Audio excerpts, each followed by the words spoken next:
Ao entrar na festa de fim de ano da Universidade de Laia, fui recebido imediatamente pelo aroma de colônia barata misturado a mentiras custosas. Minha esposa inclinava-se sobre um rapaz bonito de terno sob medida, com a mão pousada em seu ombro como se ele lhe pertencesse. Ele é meu marido do trabalho, ela riu alto o suficiente para que metade do salão de professores ouvisse. Sou Max Bishop e ganho a vida consertando problemas. Computadores, redes, sites de conselheiros matrimoniais que colapsam sob o peso de casais desesperados demais. Mas ali, de pé, observando minha esposa de 12 anos de casamento flertar como uma caloura de irmandade, entendi que certas coisas escapam a qualquer reparo. Só uma brincadeira, Max, disse Laia ao notar meu olhar. Contudo, Eric Arrow, o nome do tal rapaz bonito, apenas sorriu presunçosamente para mim, como se guardasse um segredo que eu ignorava. Ele estava prestes a descobrir que subestimar um técnico de origem operária era seu erro inicial. Peguei uma cerveja da mesa de lanches deprimente e acompanhei o espetáculo. Laia sempre se preocupará excessivamente com aparências, mas aquilo ia além. A forma como ela roçava o braço de Eric, ria de suas piadas chatas de professor, me deixava de lado por completo. Não se tratava de mero flerte profissional. Era uma mulher que já havia decidido o seu caminho. Você parece precisar de outra bebida, murmurou uma voz às minhas costas. Maia, a secretária de Laia, surgiu com 2 copos de ponche aditivado. Aos 50 e poucos, olhos afiados, o tipo de mulher que sabe onde os esqueletos estão escondidos. Ou quem sabe um pouco de ar puro, respondi. Ou talvez algumas respostas. Maia olhou ao redor, aproximou-se mais. Vamos, há algo que você precisa ver. Ela me guiou por um corredor desconhecido, passando por salas administrativas e armários de suprimentos, até uma porta sinalizada como apenas para funcionários. O vestiário cheirava a desinfetante e mistérios ocultos. O de Laia é o número 47, disse Maia, tirando uma chave do bolso. Chave mestra de manutenção. Às vezes, as pessoas se esquecem de trancar seus assuntos pessoais. A porta de metal se abriu com um rangido suave. Dentro, ao lado do blazer reserva de Laia e do kit de maquiagem de emergência, havia uma pilha que me revirou as entranhas. Bilhetes manuscritos em papel timbrado da universidade. Mal posso esperar para te saborear de novo. E seu marido não te merece. Na caligrafia pretensiosa de Eric, um colar prateado barato que eu nunca vira usar. Uma caixa aberta de preservativos, da marca cara, não como os de farmácia que usávamos em casa. E escondida atrás dos tênis de ginástica dela, um cartão-chave do motel Sleepia na Rota 9. Há quanto tempo? Indaguei. 3 meses, talvez 4. Começou logo após o retiro de professores no verão. Tirei o celular e fotografei tudo. Imagens nítidas, iluminação adequada, provas que resistiriam em qualquer tribunal de divórcio na Nova Inglaterra. Depois, reposicionei cada item exatamente como estava, exceto por um. Do meu carteira, retirei nossa foto de casamento, aquela que carregava há 12 anos, amassada e desbotada por tantas mudanças de emprego. Com o batom vermelho de Maia, escrevi traidora sobre o rosto de Laia e a deixei encostada na caixa de preservativos. Ela abre isso amanhã de manhã, comentou Maia, bem antes da reunião mensal da equipe. Ótimo momento. Ao retornar à festa, senti algo que não experimentava há anos. Uma clareza absoluta. Laia ainda se pendurava em Eric, mas agora via o quadro inteiro. As noites tardias revisando relatórios orçamentários. A lingerie nova que nunca chegava ao nosso quarto. A maneira como ela provocava brigas por bobagens, como se montasse um dossiê para partir. Pois eu também sabia jogar esse jogo. Pronto para ir, querida. Falei alto o bastante para Eric ouvir. Ben está nos esperando acordado. O rosto de Laia empalideceu. Ela havia se esquecido de nosso filho de 17 anos. Provavelmente esquecera que tinha uma família. Claro, Eric. Terminamos a conversa sobre as avaliações trimestrais amanhã. Aguardando ansiosamente, respondeu Eric. E aquele sorriso presunçoso voltou. No carro, Laia ficou em silêncio. Checava o telefone sem parar, mandando mensagens para alguém, talvez alertando o amante de que eu andava fazendo perguntas. Mas eu não me inquietava. Até o amanhecer do dia seguinte, toda a universidade saberia precisamente que tipo de avaliações trimestrais eles vinham realizando. Como foi a festa para você? Perguntou ela por fim. Instrutiva, respondi. Conheci gente fascinante. Naquela noite, deitado na cama ouvindo a respiração de Laia ao meu lado, planejava o próximo passo. Ela se achava esperta, cautelosa. Mas cometera um erro fatal. Subestimar o homem que passará a vida limpando as bagunças alheias. Na manhã seguinte, levantei cedo preparando o café quando Ben desceu. Meu filho herdara minhas habilidades técnicas e a língua afiada da mãe. Uma mistura perigosa em um adolescente. A mamãe já saiu, disse ele, pegando o suco da geladeira. Disse que tinha uma reunião cedo. Aposto que sim. Ben examinou meu rosto. Pai, o que está acontecendo? Você parece estar tramando algo. Só refletindo sobre assuntos do trabalho. Ei, você ainda sabe recuperar mensagens de texto apagadas? Você está brincando. Isso é coisa básica. Por quê? Entreguei a ele o antigo celular de Laia, o que ela trocara no mês passado e jogará na gaveta de inutilidades. Sua mãe tem tido problemas de comunicação. Pensei que você pudesse me ajudar a diagnosticar. Os dedos de Ben dançaram na tela. Em 10 minutos, recuperara 3 meses de mensagens deletadas entre Laia e Eric. O conteúdo era explícito, minucioso e devastador. Não era só um caso. Eles tramavam me incriminar por abuso emocional, ficar com a casa e dividir o lucro. Pai, disse Ben em voz baixa. Isso é péssimo para eles. Sim, para nós é prova irrefutável. Meu telefone tocou. Dani, minha irmã mais nova que servia drinks no Rustic, o boteco onde metade da cidade bebia e fofocava. Max, venha para cá agora. São 9 horas da manhã, Dani. Confie em mim dessa vez. O Rustic parecia alterado à luz do dia, menor, mais melancólico, como um cenário de filme sem as câmeras.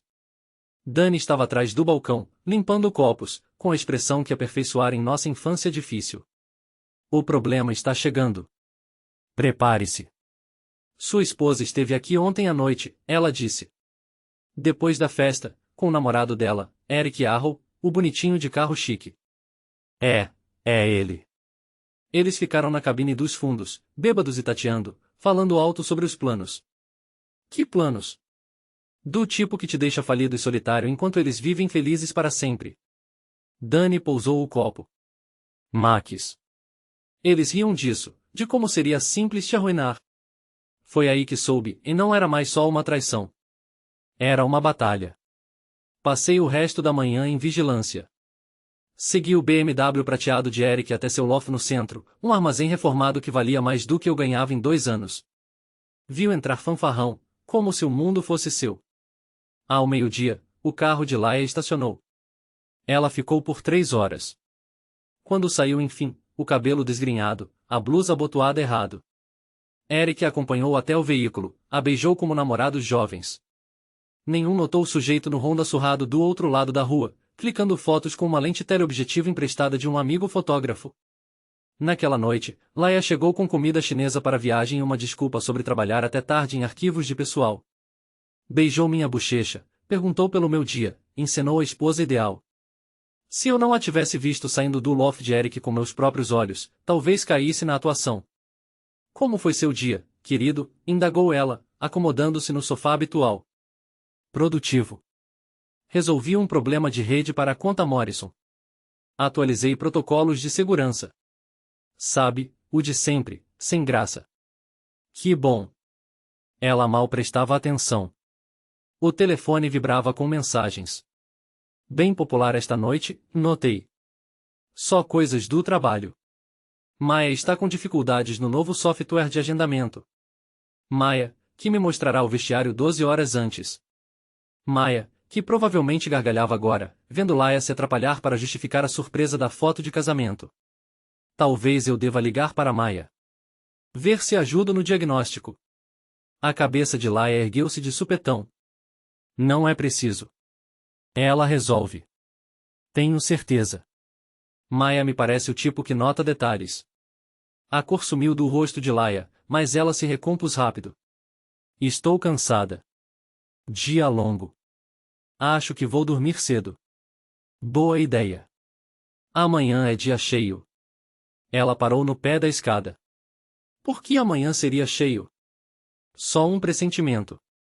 Na manhã seguinte, meu telefone começou a soar às 7h30. Maya mal continha o riso. Max, você precisava ver a cara dela. Abriu o armário e congelou. Ficou parada uns 5 minutos encarando sua foto. Havia testemunhas? Metade do turno da manhã. Sophie estava logo ali quando Laia gritou sobre vandalismo e assédio. Mas Sophie viu o que realmente estava no armário, e a história virou rapidinho.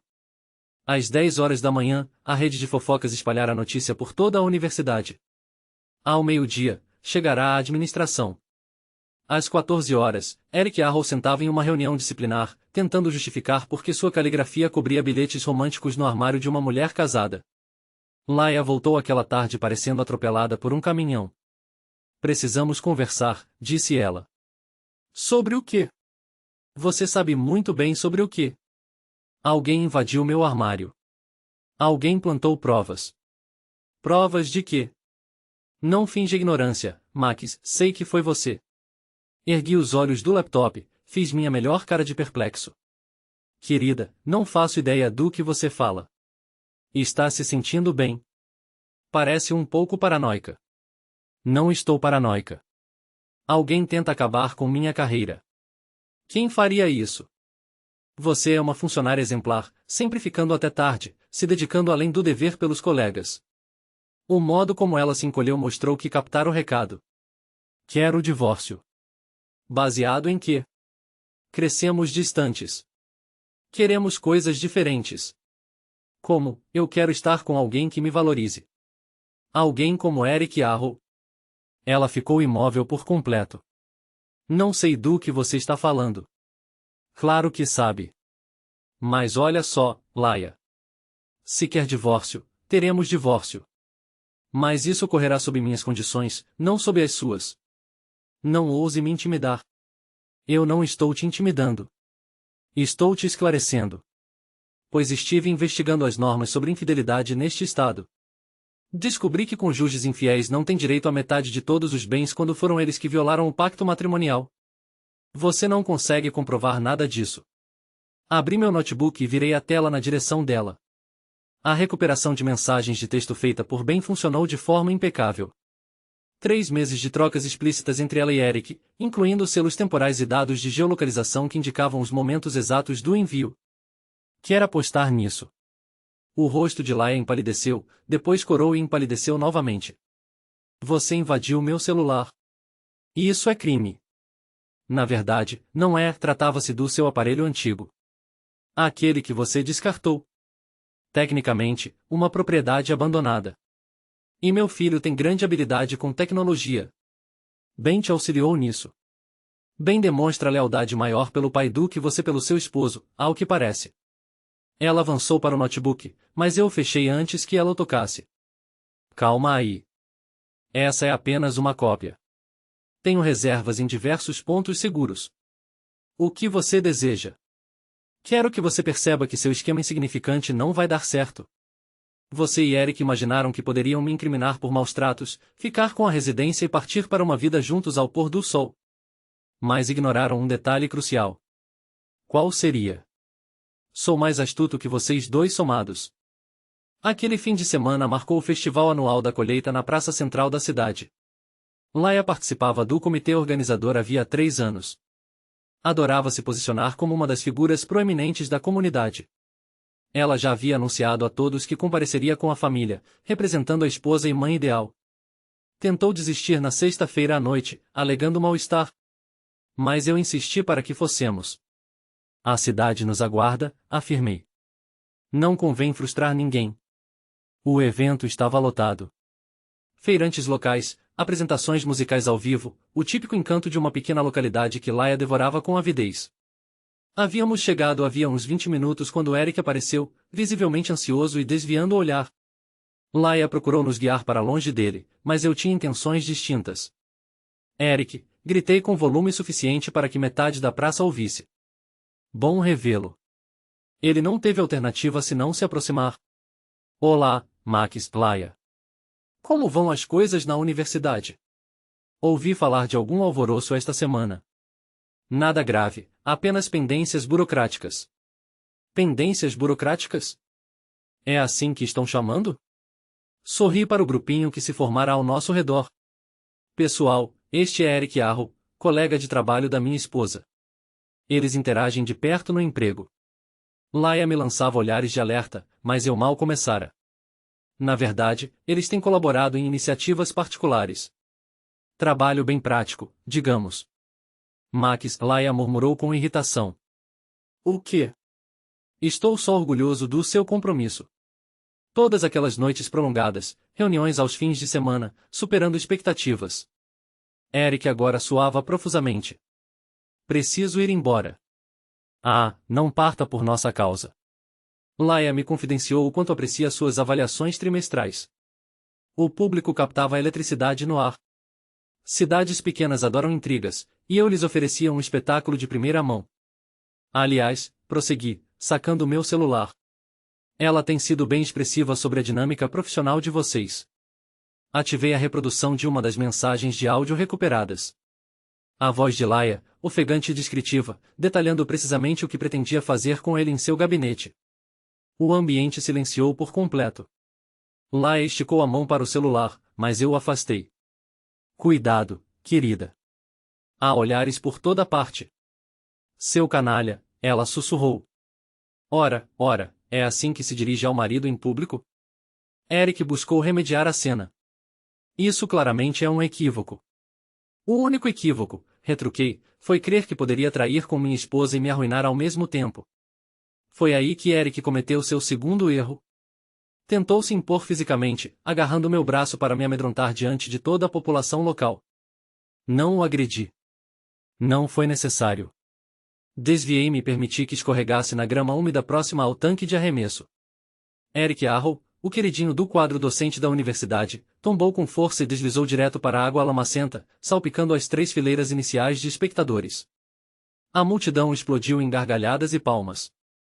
Parece que a estabilidade acadêmica não inclui boia salva-vidas, comentei. Na segunda-feira de manhã, a narrativa já circulava por todo o condado.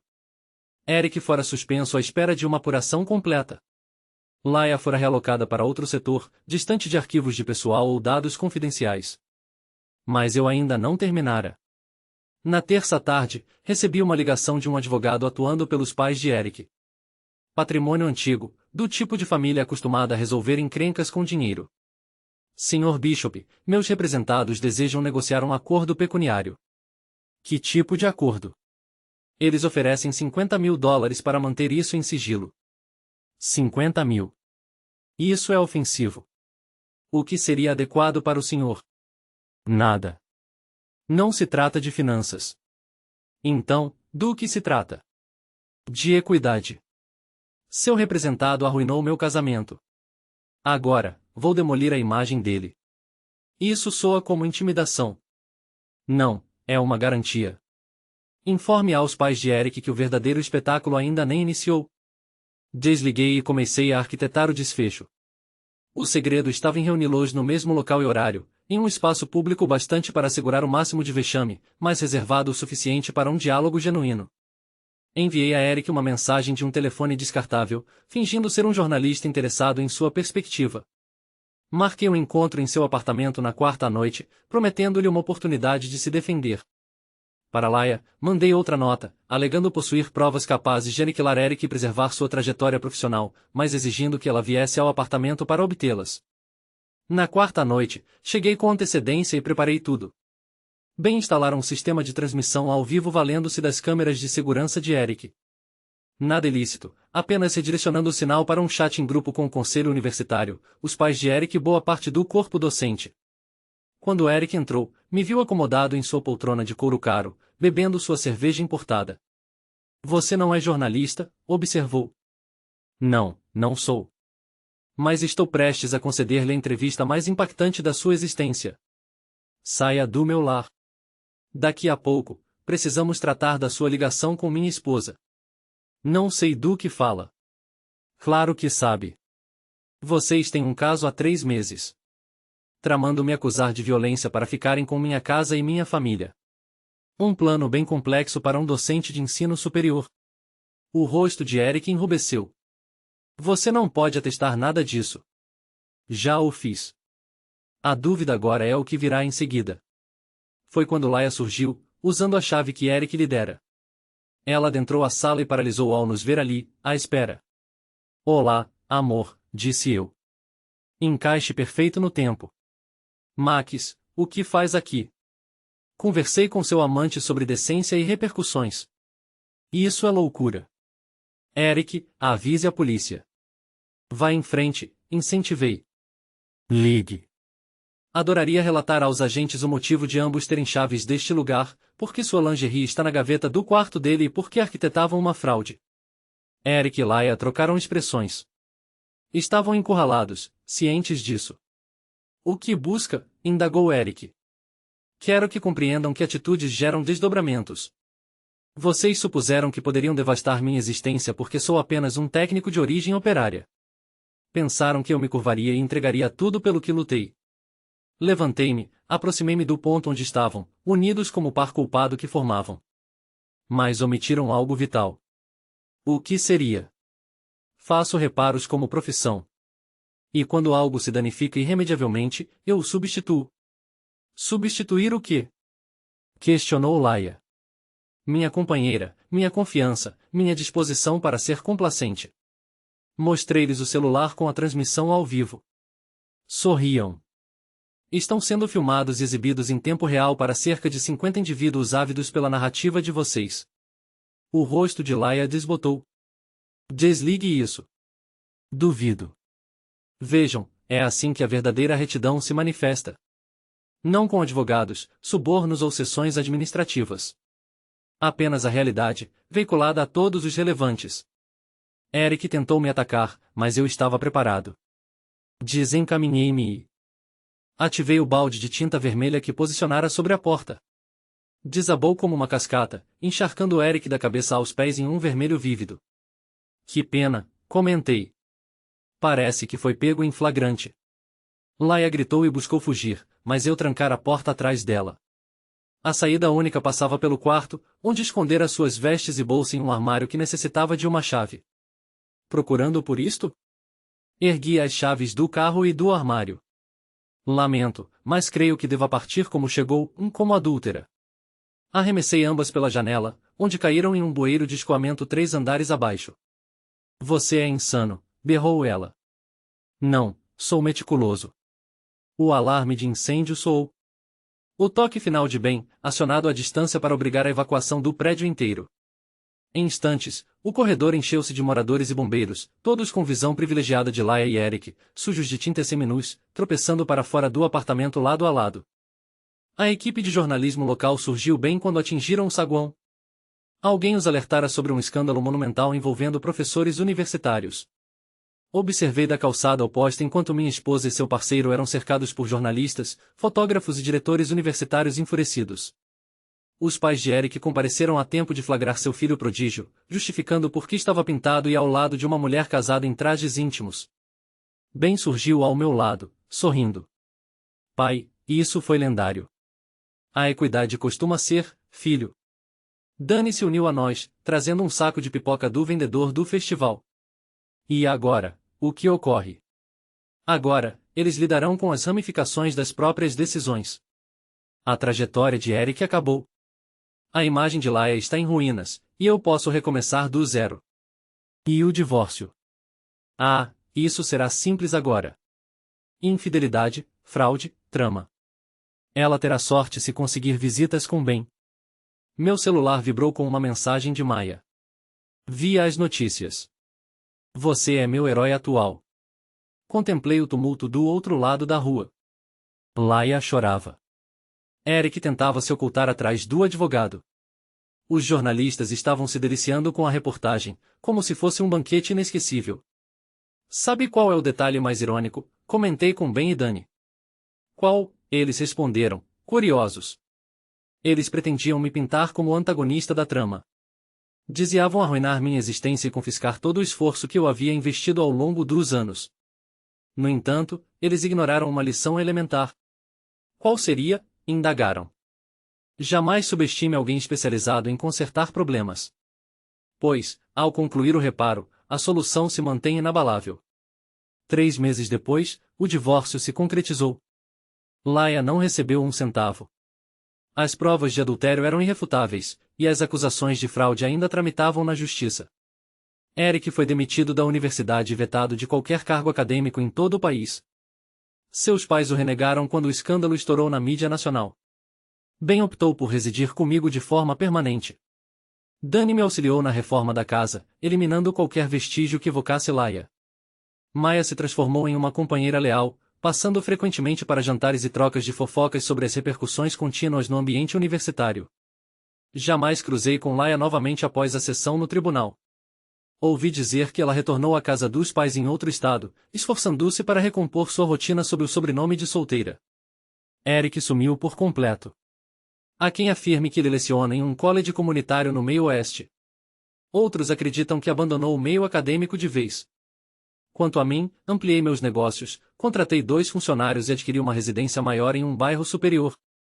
Ben foi aprovado no MIT com uma bolsa integral para a ciência da computação. Dani inaugurou seu próprio bar, utilizando os recursos obtidos ao vender sua narrativa para um podcast de crimes reais. Toda essa saga me ensinou uma lição valiosa sobre equidade. Em certos momentos, o mecanismo jurídico funciona adequadamente, em outros, falha redondamente.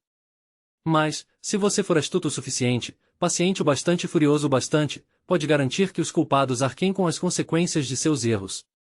Eles almejaram me aniquilar por me considerarem vulnerável. Descobriram, com atraso, que há uma distinção clara entre ser discreto e ser inofensivo. Eu sou Max Bishop e me sustento consertando itens, inclusive esposas infiéis e seus namorados presunçosos. Algumas correções são definitivas. Fim. Contagem final de caracteres, em 19.847. Preciso estender substancialmente essa narrativa para atingir o requisito de 57.680.000 caracteres. Permita-me reescrever com muito mais profundidade, diálogos e desenvolvimento de cenas. Armário dos vestiários, injustiça. O aroma de colônia barata misturado a mentiras dispendiosas me atingiu como um tapa ao entrar no salão de professores da Universidade Milfield. Luzes natalinas piscavam ao redor de janelas não limpas desde a era Clinton. E uma coleção melancólica de biscoitos comprados em loja repousava em pratos de papel ao lado de um bule de café que vira dias melhores em décadas passadas. Essa era a festa de fim de ano anual de Laia, o evento social que ela mencionava há semanas. Minha esposa posicionava-se próxima à mesa de petiscos, inclinando-se sobre um rapaz atraente em um terno azul marinho impecavelmente cortado, que valia mais que minha parcela mensal do financiamento imobiliário. Sua mão bem cuidada pousava no ombro dele como se o possuísse. E ela ria de algo que ele murmurara em seu ouvido. Ele é meu marido do trabalho, declarou Laia para o grupinho de professores e funcionários administrativos. Sua voz ecoava com aquela doçura artificial que empregava para cativar os outros. Max, venha conhecer Eric Arrow, do departamento de inglês.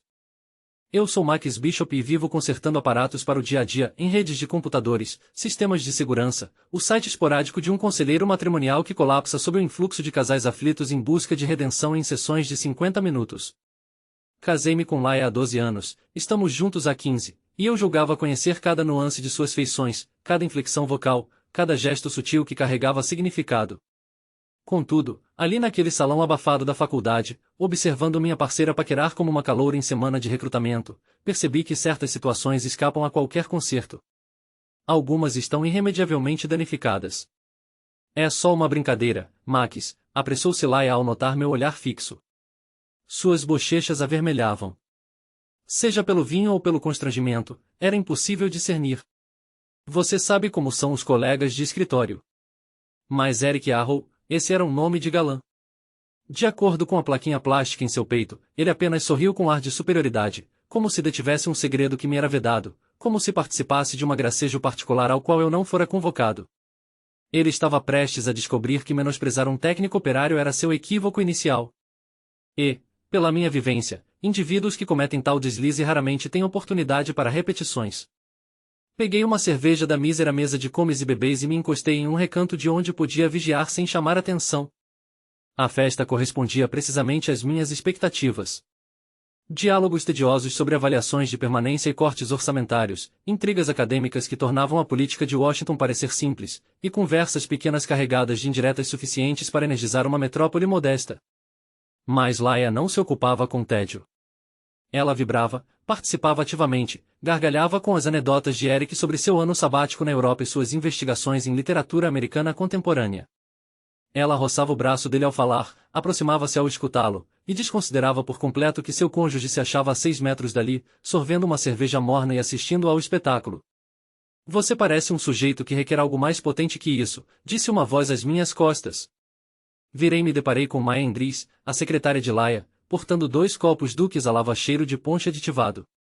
Maya, na casa dos 50 anos, com cabelos prateados e olhos penetrantes, era o tipo de profissional que atuava na administração universitária desde antes do nascimento da maioria dos docentes. Ela dominava os locais de todos os cadáveres, a origem de cada esqueleto nos armários, e a dosagem exata de sujeira a exumar quando alguém precisava evaporar discretamente. Ou talvez um pouco de ar puro, retruquei, pegando o copo. O ponche era tão forte que poderia descascar tinta. Ou quem sabe alguns esclarecimentos. Maya varreu o ambiente com os olhos, certificando-se de que ninguém nos observava, e se aproximou mais. Vamos, Max. Há algo que você precisa ver, um fato essencial para compreender. Ela me guiou para fora do salão de professores por um corredor que eu nunca percorrera em minhas visitas esporádicas ao local de trabalho de Laia. Passamos por gabinetes administrativos com títulos desconhecidos, depósitos abarrotados de livros didáticos obsoletos e mobília defeituosa, e painéis de avisos cravejados de informes sobre atividades no campus que eu jamais frequentaria. No fim do corredor, uma porta sinalizada como apenas para equipe, pessoal autorizado. Maya extraiu uma chave do bolso, uma chave mestra de manutenção que de certo destrancava metade das entradas no prédio. Às vezes, as pessoas se esquecem de trancar seus assuntos particulares, observou, empurrando a porta. Por vezes, creem que seus mistérios estão protegidos só por estarem ocultos. O vestiário da equipe fedia a desinfetante industrial e a confidências.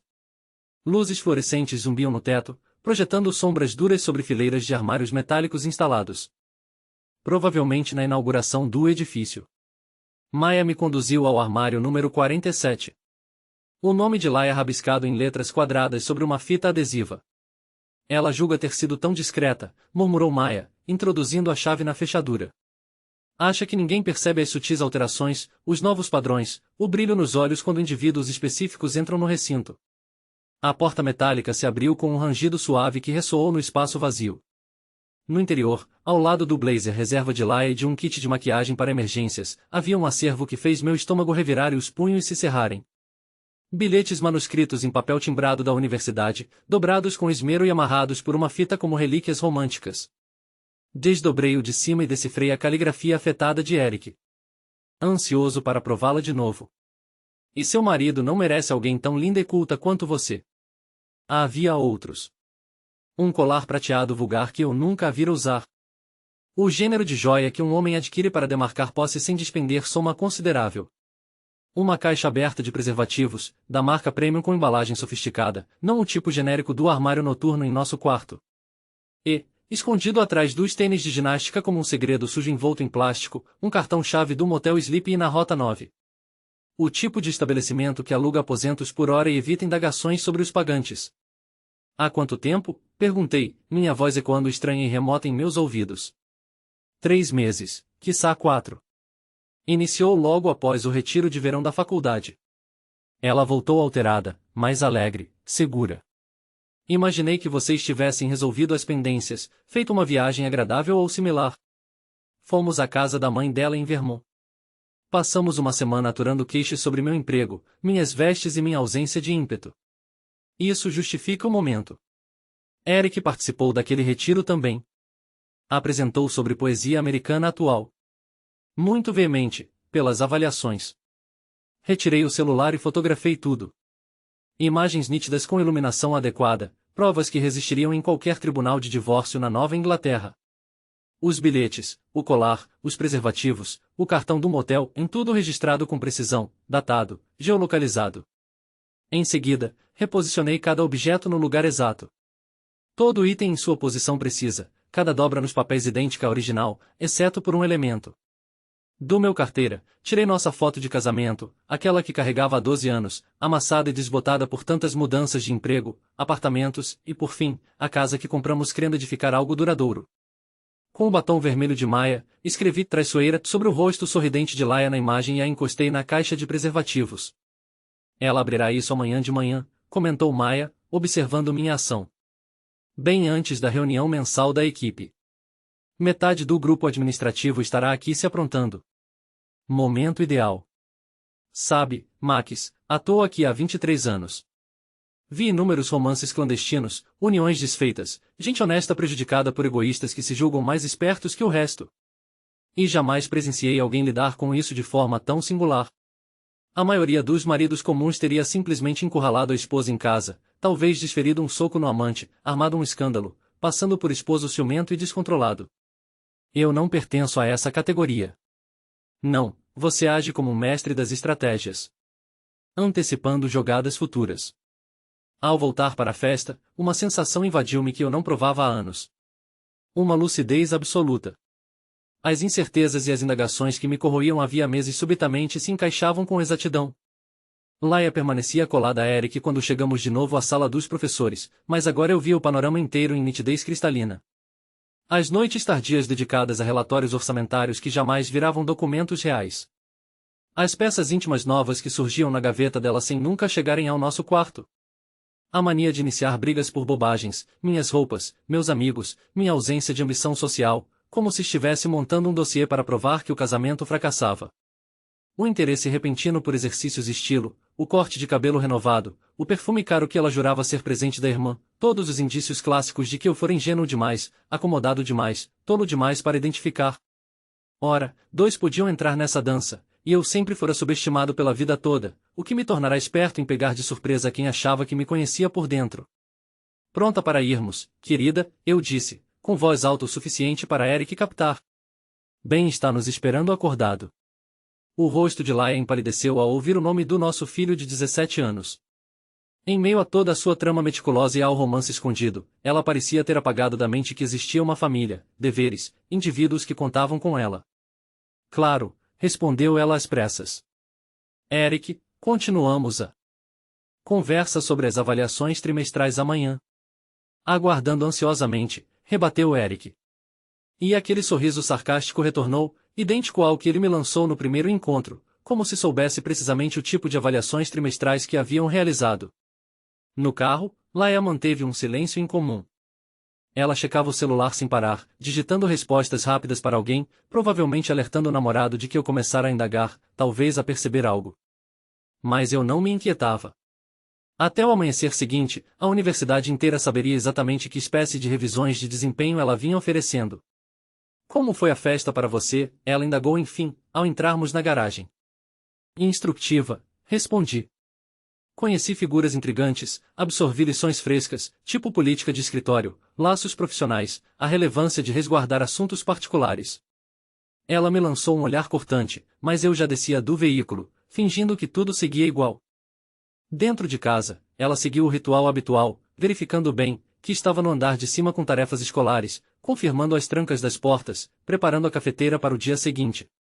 Eu me instalei no escritório doméstico, supostamente revisando e-mails e ajustando pastas de clientes, mas na verdade arquitetando o passo seguinte. Laia se via como astuta, precavida, refinada. Provavelmente se imaginava a protagonista de um romance passional, presa a um enlace sem afeto com um marido operário e monótono, descobrindo o amor genuíno em um intelectual culto que valorizava sua inteligência e sua forma. Contudo, cometeram um equívoco fatal em suas contas. Subestimar o sujeito que passará a existência consertando bagunças alheias. E, quando eu consertava, o reparo perdurava.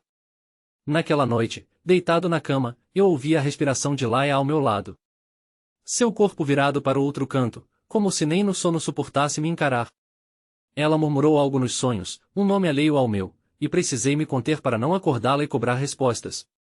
Mas isso seria o Max antigo, o cônjuge confiante que apostava em diálogos e em resolver questões em conjunto. O Max renovado compreendia que certas questões não se resolviam com palavras. Algumas demandavam intervenções mais frontais. Na manhã seguinte, levantei cedo, preparei café e folheei notícias no laptop quando bem desceu. Meu filho herdara minhas aptidões técnicas e a língua afiada da mãe. Uma mistura perigosa em um jovem de 17 anos que já decifrara que o mundo transborda hipócritas e falsários. A mamãe saiu cedo, ele comentou, pegando o suco de laranja na geladeira. Disse que tinha reunião matinal com a equipe administrativa. Aposto que sim. Ben examinou meu semblante com a concentração que dedicava a enigmas de programação intricados. Pai, o que rola? Você parece tramando algo. Só refletindo sobre assuntos profissionais. Gerência de clientes, sabe como é, sei. Ele não engoliu, mas era esperto o bastante para não insistir. Ei, ainda quer auxílio naquele projeto de recuperação de dados que mencionou. Esperei por essa brecha. Na verdade, sim. Sua mãe anda com falhas de comunicação no celular antigo. Pensei que você pudesse me ajudar a diagnosticar. Entreguei a ele o antigo telefone de Laia, o que ela trocara no mês passado, e que fora jogado sem cuidado na gaveta da cozinha, junto a carregadores velhos e cupons vencidos. Os olhos de Ben brilharam. Ele adorava desafios tecnológicos, sobretudo os que envolviam investigação digital. Que falhas de comunicação. Mensagens apagadas. Ela crê que perdeu diálogos cruciais. Quer verificar se dá para resgatar. Não era mentira cabal. As mensagens eram vitais mesmo, e recuperá-las resolveria uma falha comunicativa, só não do jeito que Laia supunha. Os dedos de Ben dançaram pela tela com a destreza de quem crescerá imerso em gadgets. Em 10 minutos, ele driblou a tela de bloqueio, invadiu o arquivo de itens excluídos e resgatou 3 meses de trocas de textos entre Laia e Eric. O material era explícito, minucioso e devastador por completo. Não se tratava só de um caso. Planejavam me arruinar no caminho. Recados sobre me incriminar por abuso emocional, ficar com a casa no divórcio e dividir os ganhos para iniciarem a existência nova em dupla. Pai, disse Ben em voz baixa, o rosto lívido enquanto rolava pelas mensagens. Isso é péssimo mesmo para eles. Sim, para nós, é prova. Vai confrontá-la. Cedo ou tarde, mas antes, deixaremos que ela cave o buraco um pouco mais fundo. Meu celular tocou antes que Ben pudesse questionar o sentido. Dani, minha irmã caçula que servia drinks no Rustic, o boteco local onde metade da cidade afogava dilemas e espalhava confidências. Max, venha pra cá agora. São 9h30 da manhã. Dani, vocês nem abriram ainda. Confie em mim dessa vez. E traga sua câmera. O Rustic tinha outro ar à luz do dia. Mais modesto, mais melancólico, como um cenário de filme sem as lentes girando. As luzes de neon apagadas. O estacionamento vazio, exceto pelo Toyota surrado de Dani. E o ambiente exalava aquele odor pós-madrugada de cerveja azeda e aspirações frustradas. Dani estava no balcão, lustração copos, com a cara que aperfeiçoara na infância dura em South Boston. Problema à vista. Prepare-se para se esquivar. Sua esposa esteve aqui ontem à noite, ela soltou sem rodeios. Depois daquela festa chique da universidade com o namorado dela, Eric Arrow, o galã de BMW prateado e pose arrogante. É, esse mesmo. Ficaram na cabine dos fundos, embriagados e tateantes, falando aos berros sobre os projetos para o porvir. Que projetos? Do tipo em que você sai na pior, falido e isolado, enquanto eles desfrutam felizes no seu lar com o seu dinheiro. Dani pousou o copo e me cravou o olhar que amedrontara valentões do bairro na juventude. Max, eles riam daquilo, de quão simples seria te demolir, de quão bobo você era por não notar o que se passava bem debaixo do seu nariz. Foi aí que percebi, e não era mais mera infidelidade. Tratava-se de confronto, e eles dispararam o tiro inicial sem nem anunciar as regras. Passei o resto da manhã em vigilância, habilidade que apanhara no curto período no exército, antes de ver que eu me saía melhor com máquinas que com batalhas. Segui o BMW prateado de Eric até seu apartamento no centro, um armazém reaproveitado no bairro artístico badalado, que valia mais que 2 anos dos meus ganhos. O prédio ostentava tijolos à vista e janelas do piso ao teto, o habitat de profissionais jovens que ansiavam por uma vida boêmia sem o preço da fome real. A unidade de Eric ficava no 3º andar, canto com vista para o rio e aluguel que faria qualquer um chorar. Estacionei do outro lado da rua e aguardei, munido de uma lente teleobjetiva que pegara emprestada de Jake Morrison, amigo fotógrafo que me devia por limpar o site dele após um ataque virulento de malware.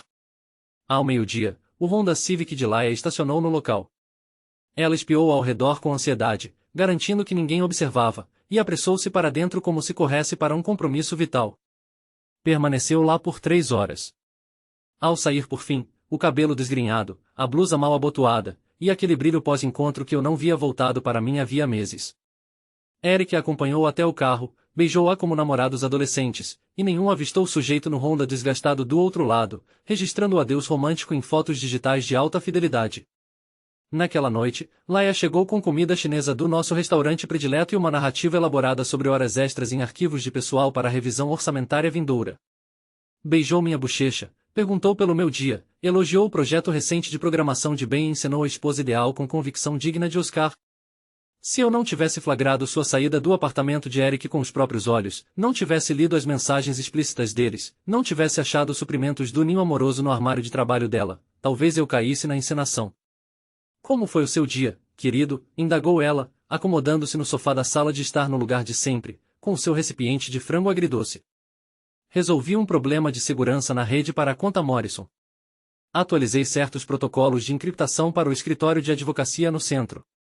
Auxiliei a senhora Patterson a restaurar o acesso ao e-mail dela depois que o neto instalou um software de jogos suspeito. Sabe como é, as tarefas técnicas rotineiras e monótonas do dia a dia. Que bom, amor. Ela mal prestava atenção. O telemóvel dela vibrava sem parar com mensagens e ela espiava a tela com sorrisos discretos que nada tinham a ver com as minhas relatos sobre administração de redes. Deve estar popular esta noite, comentei apenas assuntos de trabalho. A Maia está com dificuldades no novo software de agendamento que instalaram na semana passada. Sabe como funcionam as atualizações tecnológicas? Tudo falha de repente.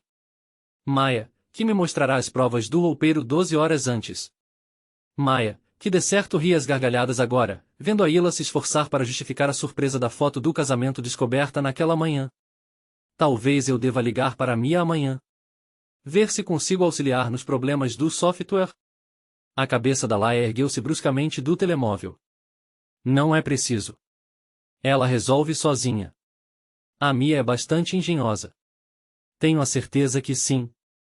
A Mia parece-me uma senhora atenta aos pormenores, que capta o que escapa aos outros. A cor esvaiu-se do rosto da Laia, mas ela recompôs-se depressa. E estou exausta. Um dia comprido cheio de dramas administrativos. Acho que vou deitar-me cedo. Boa ideia. Deve descansar bem. Amanhã é um dia importante. Ela deteve-se no pé da escada, com a mão no corrimão. Por que razão seria amanhã importante? Há apenas uma intuição. Às vezes, sente-se quando eventos significativos estão prestes a ocorrer. Na manhã seguinte, o meu telemóvel tocou às 7h30. A Maia mal continha o riso. Max, devia ter visto a cara dela ao abrir aquele roupeiro. Ficou parada a uns 5 minutos a fitar a foto do vosso casamento como se não conseguisse assimilar o que via. Houve testemunhas desta revelação. Metade do pessoal administrativo da manhã. A Sofia dos recursos humanos estava mesmo ali quando a Laia começou a berrar sobre vandalismo e assédio, exigindo saber quem tinha acesso aos roupeiros do staff. E depois a Sofia avistou o que realmente estava no roupeiro e a narrativa alterou-se num instante. Incrível como uma caixa de preservativos e cartas de amor de um colega casado podem inverter a história. Às 10 horas da manhã, a rede de fofocas da universidade já propagara a notícia por todo o campus. Ao meio-dia, chegará ao edifício da administração onde se tomam decisões sobre conduta docente. Às 14 horas, o Eric Arrow sentava-se numa reunião disciplinar com o chefe do departamento e um representante dos recursos humanos, tentando justificar por que a caligrafia dele surgia em notas românticas achadas no roupeiro de trabalho de uma mulher casada. A Laia regressou a casa nessa tarde com o aspecto de quem for atropelada por um comboio carregado de humilhação pública. Precisamos de conversar, disse ela, largando a mala no balcão da cozinha com força excessiva. Sobre o quê? Perguntei, sem erguer os olhos do portátil onde fingia elaborar num projeto de cliente. Sabes perfeitamente sobre o quê? Alguém arrombou o meu roupeiro no trabalho.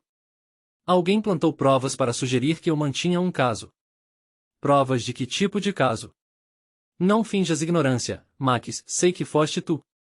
Ergui os olhos do ecrã e mostrei-lhe a expressão mais confusa possível. Querida, não faço ideia do que falas. Estás bem? Pareces um pouco paranoica. Não estou paranoica. Alguém tenta deliberadamente arruinar a minha carreira e a minha reputação. Quem haveria de querer fazer tal coisa? És uma funcionária exemplar, sempre a trabalhar até tarde, a exceder-te pelos colegas, a forjar laços profissionais sólidos. O modo como ela se encolheu indicou que captara exatamente o que eu queria dizer com laços profissionais. Quero o divórcio, afirmou ela. Com base em que? Crescemos afastados. Desejamos coisas distintas da vida. Já não somos compatíveis. Como assim? Coisas distintas. Quero estar com alguém que me valorize tal como sou. Alguém que compreenda as minhas necessidades intelectuais e a complexidade emocional. Alguém como Eric Arrow do departamento de inglês. Ela imobilizou-se por completo, como um veado apanhado nos faróis numa estrada rural escura. Não sei do que falas. Claro que sabes, meu bem. Mas eis o que se passa com os processos de divórcio neste estado.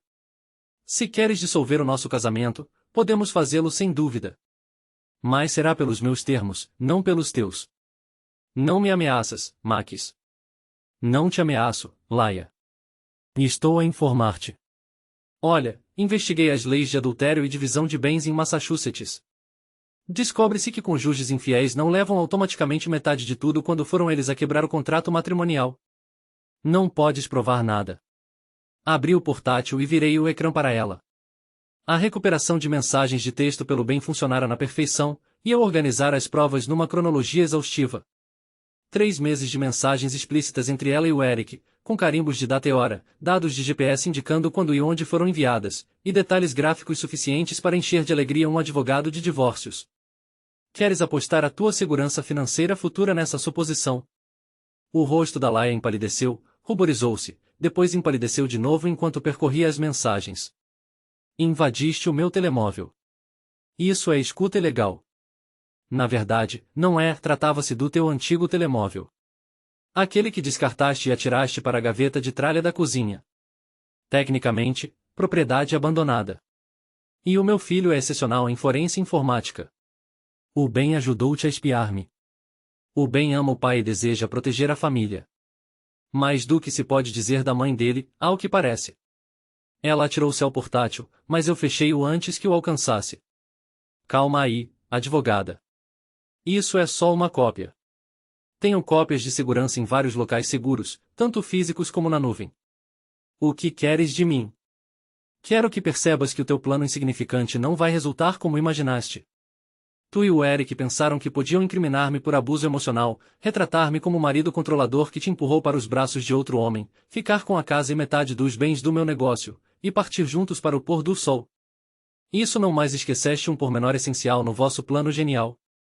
Qual é? Sou bem mais inteligente do que vocês os dois juntos, e não tolero que me tomem por parvo. Naquele fim de semana realizava-se o festival anual da colheita na praça da cidade. Uma tradição local querida que atraía multidões de todo o condado. A Laia integrava o comitê de planeamento há 3 anos consecutivos, adorava ser vista como uma das líderes comunitárias, do tipo que organiza campanhas de caridade e coordena horários de voluntários. Já anunciará a meia cidade que estaria lá com a família, representando o papel de esposa e mãe dedicada para as câmaras e a cobertura do jornal local. Na noite de sexta, tentou desistir, alegando que apanhara algo e não queria contagiar os outros voluntários. A cidade espera-nos, declarei. Tens promovido este evento há semanas. Não queres desapontar toda essa gente que conta com a tua liderança. Sinto-me incapaz, Max. Acho que o ar puro te fará bem. Além disso, o Ben está ansioso por isso.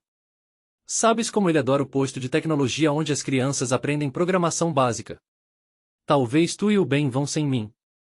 Bobagem. Somos uma família. Fazemos coisas em conjunto. O festival fervilhava com o encanto típico de cidade pequena que a Laia sempre devorara com gosto. Vendedores locais com artesanato feito à mão e comida cara. Uma banda de bluegrass ao vivo no palco principal. Miúdos a correr com balões e algodão doce. O tipo de cena Norman Rockwell que faz as pessoas ignorarem as realidades sombrias escondidas sob a superfície da vida provinciana. Estávamos lá havia talvez 20 minutos, trocando banalidades com vizinhos e admirando os expositores de artesanato, quando o Eric apareceu. Parecia ansioso, espreitava em volta como se esperasse problemas e evitava o contato visual ao avistar o nosso grupo familiar. A Laia tentou logo guiar-nos para o outro extremo da praça, propondo ver a exposição de carros antigos ou comprar um funil de bolo para o bem. Mas eu reservara outras distrações para a nossa diversão de sábado à tarde. Eric, chamei alto o suficiente para que metade da praça ouvisse por cima da música bluegrass. Bom vê-lo de novo, amigo. Ele não teve alternativa senão aproximar-se. As convenções sociais são assim numa pequena cidade de Nova Inglaterra onde todos conhecem os assuntos uns dos outros. Olá, Max, Laia, bem. A voz dele soava tensa, como se combatisse uma intoxicação alimentar. Como vão as coisas na universidade? Ouvi dizer que houve agitação esta semana nos escritórios administrativos. Nada de grave, só questões rotineiras de pessoal. Questões de pessoal. É assim que chamam agora as relações no local de trabalho. Sorri para o pequeno ajuntamento de vizinhos e visitantes do festival que se formara à nossa volta, atraído pela perspectiva de drama local. Pessoal, este é o Eric Arrow do departamento de inglês da universidade. Ele e a minha esposa colaboram de perto. A Laia lançava-me olhares de advertência capazes de fundir aço, mas eu mal começara. Na verdade, tem trabalhado em projetos muito especiais ultimamente. Colaborações verdadeiramente intensas e práticas que demandam muita atenção fora do horário normal. Max, sibilou a Laia por baixo da respiração. O quê? Estou só orgulhoso da tua dedicação profissional, meu amor. Todas aquelas noites tardias, sessões de fim de semana, reuniões individuais. Realmente excederes o dever. O Eric suava agora apesar do ar fresco de outubro. Devo ir andando. Muito que fazer hoje. Oh, não parta por nossa causa. A Laia contava-me há pouco quanto aprecia as tuas avaliações de desempenho trimestrais. A aglomeração agora captava inteiramente o ar pesado no ambiente. Vilarejos como esse devoram intrigas com mais fervor que programas de televisão sensacionalistas, e eu os proporcionava um espetáculo ao vivo bem de perto. Na verdade, prossegui, sacando o celular com um gesto dramático calculado. Ela tem se manifestado abertamente sobre a parceria profissional de vocês. Tão empolgada com essa união.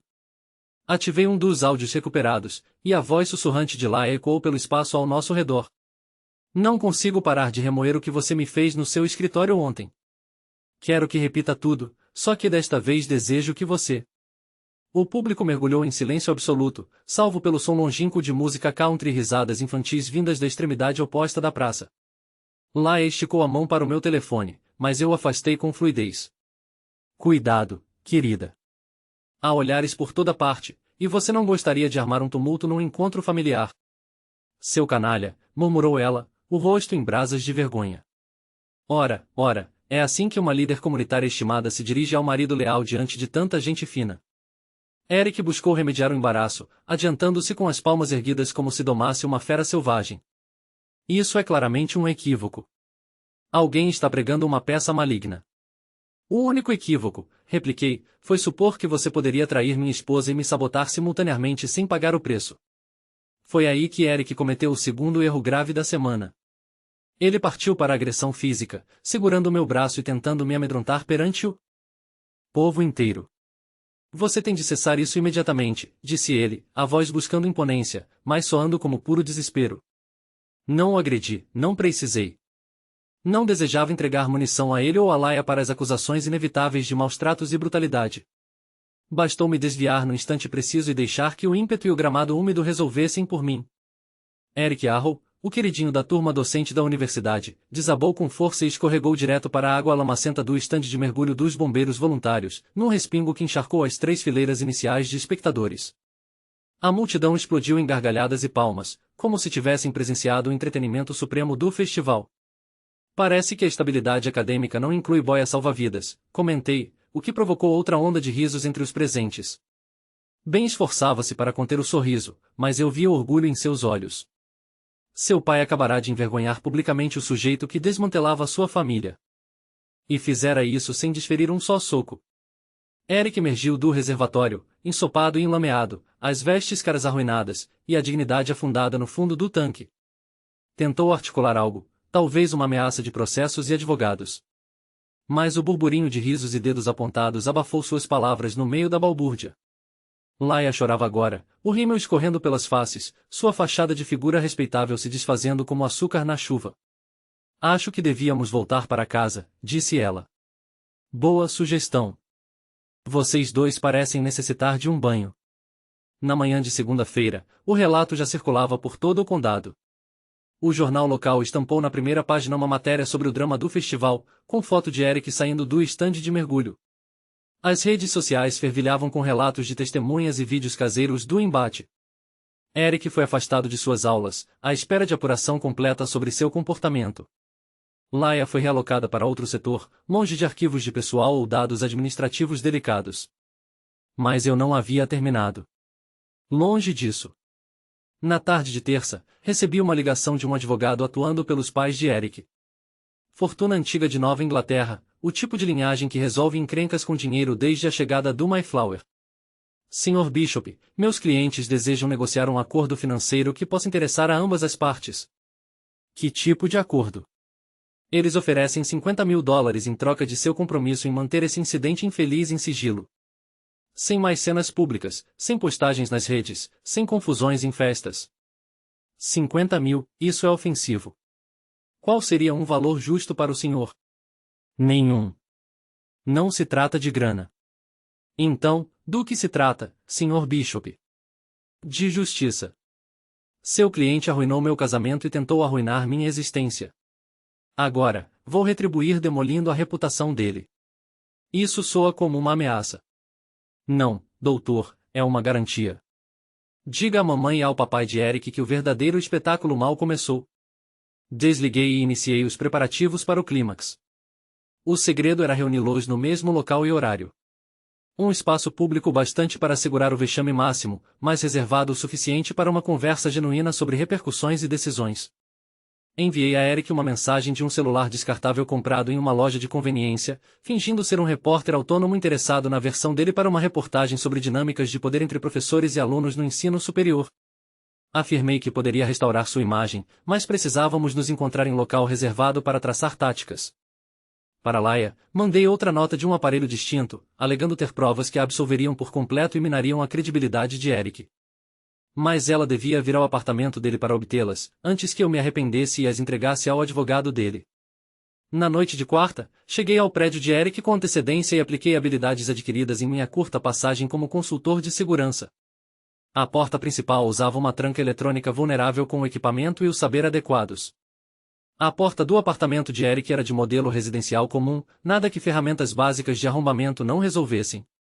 Eu já estava instalado quando ele retornou da reunião de suspensão com a administração da universidade. Encontrou-me recostado em sua poltrona de couro italiano caro, sorvendo uma de suas cervejas alemãs importadas, folheando o laptop dele como se o território fosse meu. Você não é jornalista, declarou ele, paralisado na soleira como se temesse avançar. Não, não sou. Mas estou prestes a conceder a você a entrevista mais marcante de sua vida. Saia do meu apartamento antes que eu alerte a polícia. Daqui a pouco. Primeiro, temos de debater sua ligação com minha esposa e as intenções para o meu porvir. Não sei do que fala. Claro que sabe. Vocês andam juntos há 3 meses, tramando me incriminar por abuso emocional para ficar com minha casa e manchar minha reputação nos negócios. Esquema bem intricado para um docente de poesia em sala de graduação. O rosto de Eric avermelhou de raiva e pavor. Você não pode comprovar nada disso. Já comprovei. A questão agora é o que virá a seguir e quanta dignidade restará quando tudo acabar. Foi quando Laia surgiu, usando a chave que Eric lhe dera como um gesto romântico. Entrou na sala imaginando achar o namorado isolado e deparou com nós dois à espera, como no ato final de uma peça incômoda. Olá, amor, saudei sem me levantar da poltrona de Eric. Pontualidade impecável, como sempre. Max, o que faz aqui? Como entrou? Conversando com seu namorado sobre respeito, consequências e o custo de se achar mais esperto que o resto. Isso é loucura. Eric, chame a polícia agora. Vá em frente, incentivei. Chame-os. Adoraria relatar aos agentes por que vocês dois têm chaves deste apartamento, por que sua lingerie está na cômoda do quarto dele, e por que arquitetavam fraude e falso testemunho. Eric e Laia trocaram olhares como cúmplices cujo complô ruíra. Estavam encurralados e o sabiam. O que quer? Indagou Eric. Quero que compreendam que atos trazem retaliações. Vocês supuseram poder demolir minha vida porque sou apenas um técnico operário que não revidaria. Imaginavam que eu me curvaria e deixaria vocês levarem tudo pelo que lutei. Levantei-me e aproximei-me de onde estavam lado a lado, como o par culpado. Unidos no temor e na tolice compartilhada. Mas esqueceram um detalhe crucial sobre tipos como eu. Sabemos consertar o que se quebra. E quando algo está irremediavelmente danificado, aprendemos a trocá-lo por algo superior. Trocar o quê? Questionou Laia. Minha esposa, minha confiança, minha paciência em ser amável com quem confunde bondade por fraqueza. Mostrei-lhes o celular com a transmissão ao vivo que bem configurara via sistema de segurança de Eric. Sorriam. Estão sendo filmados, transmitindo em tempo real para umas 50 pessoas ávidas pela narrativa de vocês. O sinal alcançava o conselho da universidade, os pais de Eric, a família de Laia e boa parte dos professores que acompanhavam o escândalo com curiosidade erudita. O rosto de Laia empalideceu ao captar as ramificações. Desligue isso. Desligue agora. Duvido. Vejam, assim é a justiça verdadeira. Não advogados, subornos ou inquéritos administrativos soterrados em papelada. Apenas a verdade exposta ao vivo para todos que precisam testemunhar. Eric investiu contra mim, crendo poder subjugar o cara de meia-idade da informática e encerrar o opróbrio à força, mas eu o esperava. Desviei e ativei o balde de tinta vermelha que preparara sobre a entrada. Desabou como cascata rubra, banhando Eric da cabeça aos pés em látex vermelho vivo que demoraria horas para remover. Ai, que pena, disse eu. Parece que foi pego com as mãos sujas, literalmente. Laia gritou e correu para o quarto, mas eu trancara a porta e ocultara a chave. A saída única era pela frente, passando pelas câmeras e pela multidão de vizinhos atraída pelo alvoroço. Procurando por isso. Ergui as chaves do carro dela, tiradas da bolsa quando ela se distraíra. Desculpe, mas acho que você devia sair exatamente como entrou, como uma trapaceira e uma mentirosa. Abri a janela da sala e joguei os dois objetos na rua, 3 andares abaixo, onde caíram em um bueiro de tempestade que só seria acessível com equipamentos de manutenção da cidade. Você é completamente louco, ela gritou. Não, sou meticuloso. Há uma diferença. O alarme de incêndio soou. O toque final de bem, ativado remotamente, provocou a evacuação de todo o prédio. Em poucos minutos, o corredor estava repleto de moradores e bombeiros, todos com uma visão perfeita de Laia e Eric, cobertos de tinta e em pânico, tropeçando para fora do apartamento juntos. Eu havia ligado para a estação de notícias local uma hora antes com uma dica anônima sobre um grande escândalo envolvendo professores da universidade e corrupção pública. Eles chegaram bem quando a evacuação atingia o saguão. Do outro lado da rua, observei minha esposa e seu namorado sendo cercados por repórteres, fotógrafos e administradores furiosos da universidade, que acompanhavam a transmissão ao vivo. Os pais de Eric apareceram no momento exato para ver seu menino de ouro tentando se explicar, todo sujo de tinta vermelha e ao lado de uma mulher casada em um corredor lotado de bombeiros. Ben surgiu ao meu lado, sorrindo como se tivesse vencido uma competição de programação. Pai, isso foi absolutamente épico. A justiça costuma ser, filho. Dani se juntou a nós minutos depois, carregando um saco de pipoca de caldeira de um vendedor de rua. E agora, o que vai acontecer? Agora eles vão conviver com as repercussões de suas decisões. A carreira acadêmica de Eric acabou. Nenhuma universidade vai se aproximar dele depois disso. A reputação de Laia nesta cidade está arruinada. E eu posso recomeçar com uma ficha limpa. E o processo de divórcio? Ah, isso vai ser simples agora. Adultério, conspiração, tentativa de fraude. Ela terá sorte se conseguir visitas supervisionadas com Ben. Meu telefone vibrou com uma mensagem de Maia, que assistia à cobertura das notícias. Você é oficialmente meu herói. Olhei de volta para o tumulto do outro lado da rua. Laia chorava. Eric tentava se esconder atrás de seu advogado caro. E os repórteres viviam o tipo de dia agitado que jornalistas locais sonham em ter. Sabem qual é a melhor parte? Eu disse a Ben e Dani. Qual é? Eles queriam me transformar no vilão de sua historinha de amor. Queriam arruinar minha vida e levar tudo pelo que eu lutei. Mas esqueceram uma verdade simples sobre tipos como eu, e nunca subestime um homem que sabe consertar as coisas. Porque, quando ele termina de consertar, elas ficam consertadas para sempre. 6 meses depois, o divórcio estava finalizado. Laia não levou nada. As provas de adultério eram esmagadoras, e as acusações de conspiração ainda pendiam no tribunal criminal. Eric foi demitido da universidade e banido de cargos acadêmicos em todo o país. Seus pais o deserdaram após o escândalo virar notícia nacional sobre educação. Ben optou por morar comigo em tempo integral e ganhou aceitação antecipada na MIT com uma bolsa completa para a ciência da computação. Dani aproveitou a publicidade do incidente para abrir seu próprio bar em uma área melhor da cidade. Maya se tornou uma amiga próxima da família e, eventualmente, começou a namorar meu vizinho, o detetive aposentado da polícia que ficou impressionado com minhas técnicas de investigação. Nunca mais vi Laia após a audiência final no tribunal. Ouvi pela rede de fofocas que ela voltou a morar com os pais em Vermont, tentando reconstruir a vida sob o nome de solteira. Eric sumiu completamente da vista pública. Alguns diziam que ele trabalhava em uma faculdade comunitária no meio oeste sob um nome falso. Outros achavam que ele abandonara a educação de vez. Quanto a mim, expandi os meus negócios, contratei 3 funcionários em período integral e comprei uma casa maior no melhor distrito escolar do condado. Ben se formou como orador principal e partiu para a faculdade com mais confiança e habilidades técnicas do que a maioria dos alunos de pós-graduação. O bar de Dani se tornou o lugar mais popular da cidade, em parte porque ela servia bebidas excelentes e em parte porque as pessoas adoravam ouvi-la contar a história de como seu irmão armou a vingança perfeita. Toda essa experiência me ensinou algo crucial sobre justiça e natureza humana. Às vezes o sistema legal funciona, às vezes não. Mas quando você é inteligente o suficiente, paciente o suficiente e irritado o suficiente, pode garantir que as pessoas certas paguem por seus erros de formas que elas nunca vão esquecer. Eles queriam me destruir porque me achavam fraco, previsível, fácil de manipular. Aprenderam tarde demais que há uma diferença essencial entre ser quieto e ser inofensivo. Eu sou Max Bishop e conserto coisas para viver, incluindo esposas infiéis e seus namorados arrogantes. Alguns consertos são definitivos.